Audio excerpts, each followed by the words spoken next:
What's up, YouTube? Today we're going to go over queues in JavaScript and why you would use one and what software uses it or where they're used in tech and in programming. So queues in JavaScript, they go by the first in, first out principle, similar to a line in an amusement park, or the first person in the line's the first person on the roller coaster. Messaging queues, data streaming, Node.js, the event loop uses a task queue, games to process user actions. There's certain methods on a queue like size, is empty, is full, on queue, dequeue, peak. You could set a max size on a queue. You have a head and a tail of the queue, and that's how you keep track of the order of the queue. So if you put an item on queue, it's put into the queue, and dequeue is taking it off the queue. Your peak method would peek at the head of the queue to give you the first item that's getting ready to come off the queue. So let's implement this. Alright, so we will start by making a class named queue.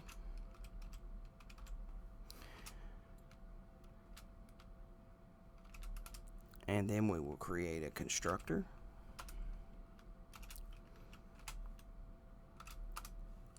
Then we're going to have our storage. We're going to store the items in the queue, so we can just name this storage. And we'll make this an object, but you can use an array if you would like. Then we would have our head.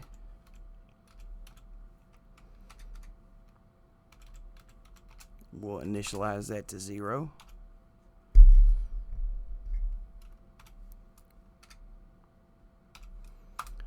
Then we have our tail, and we will initialize that to 0. Then you could have a max size,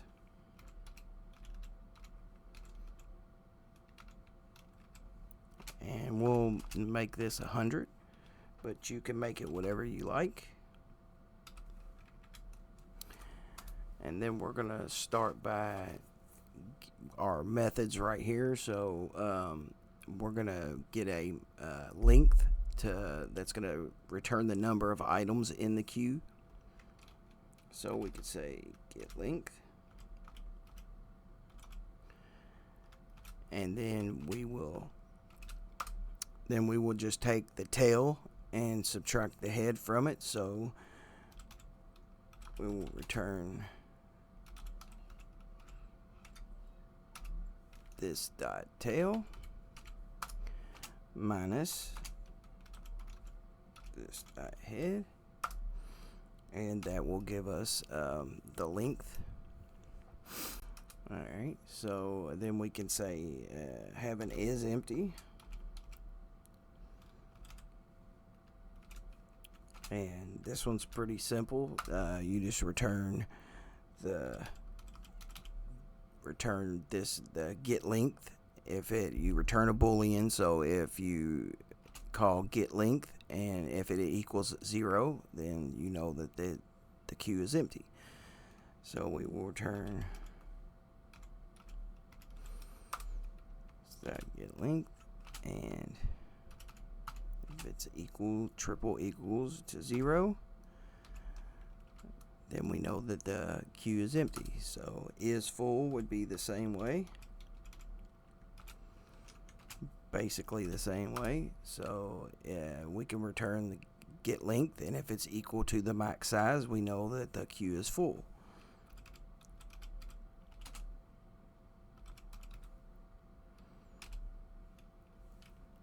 Get length equals this dot max size. So if that is true, then we know that the queue is full.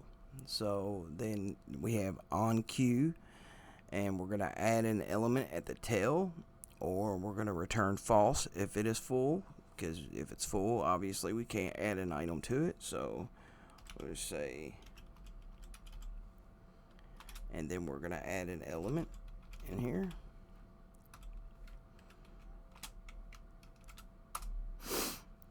Alright, so we'll just have a little if statement.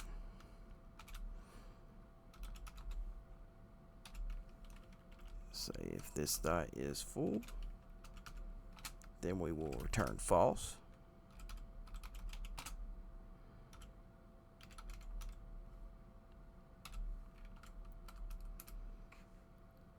So after that, then we will have to get a reference to the tail. So say this dot storage and this dot tail. Alright, so we're gonna equal that to an element.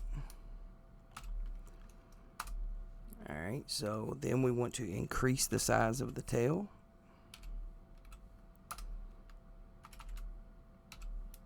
And then we want to we can return something. You can return the element, or you can return true or whatever. So we'll just return true.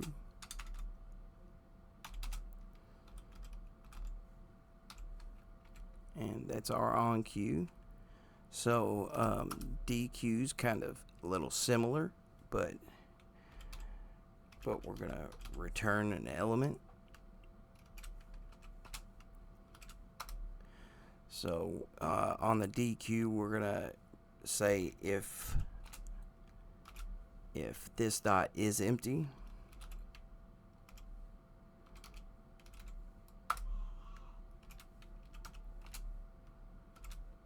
if it's empty, there's nothing to return to DQ, so we're just going to say return undefined.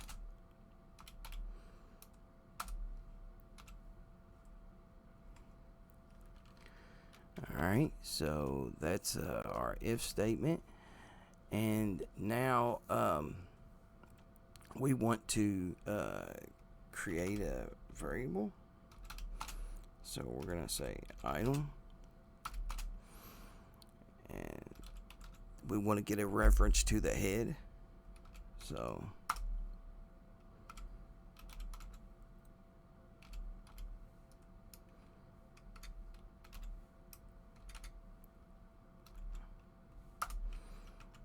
alright, so there's our item. And then you want to free up some memory. It's just good practice to do this. You can delete the head, so you're going to free a slot up.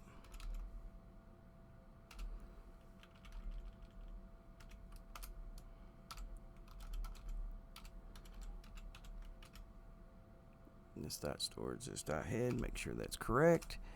And then we can increase the size of the head.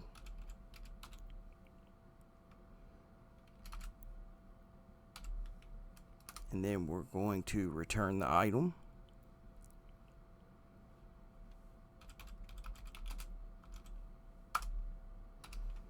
And that should be our DQ. And then we can do a peek.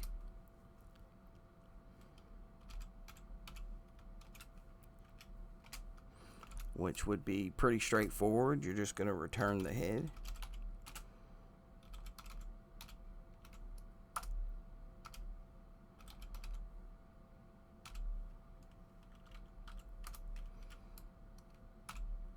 Okay.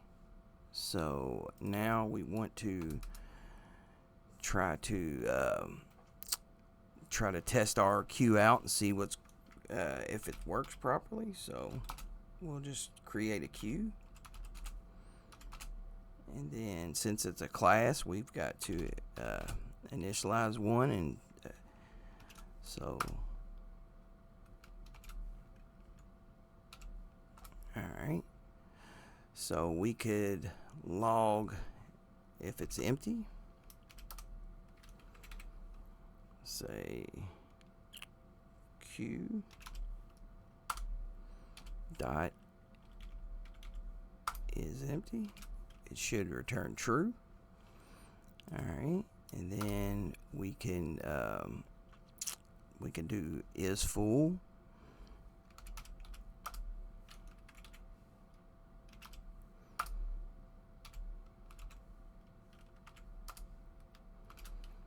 It should return false.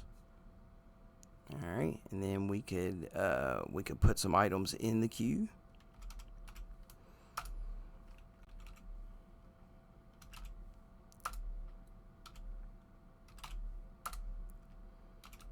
Let's add one here.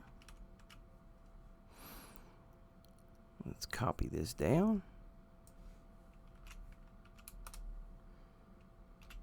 Let's see, we'll put 3 items in here. Change this to 2. Change this to 3. Alright, so then we want to peek at the head and see if it's the number 1, because that was the first item in the queue.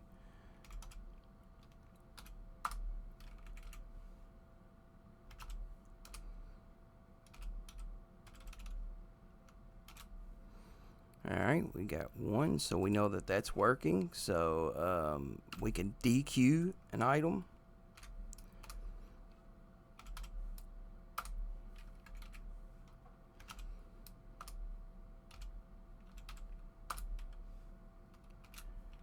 Q.dequeue, so that should be the correct. So we dequeued the 1, and let's peek and see if we get the 2.